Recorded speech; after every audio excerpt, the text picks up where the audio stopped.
The guest, may we have your kind attention please? We will be landing shortly. Hello सांग मैंने केमिति अछंती पुणी स्वागत करुछु हमर एक नोआ ओडिया फूड ब्लॉग रे। आपण माने भाबुथिबे हमर कोलकाता वाला फूड ब्लॉग तो सरीनी। क्या बात कर रहे हैं? तो आमे आसीछु आ गुटे एक नुआ जगह को किछि नुआ फूड खाइबा को। देखंतु एठी नॉन वेज रे बहुत प्रकार वैरायटी आपन को मिलिबो।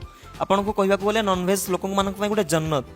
देखुतु केते प्रकार आइटम से माने बनौचंती आ आमे से मानकर किछि आइटम ट्राई करिथिलु। तो आमे मगेइथिलु फुल प्लेट मटन बिरयानी आ मटन वरा कबाब आ तार गार्निशिंग कहबा को न सरे पूरा एक नंबर। तो चलंतु बिरयानी टेस्ट करबा आ भाई को पाखरु रिव्यू नबा कि केमिति हेछि। जो आलू देइचंती आलू रे बिरयानी रो फ्लेवर फुल अछि आ साधारणतः आलूटा मिठा। बात तो सही है, मजा आया।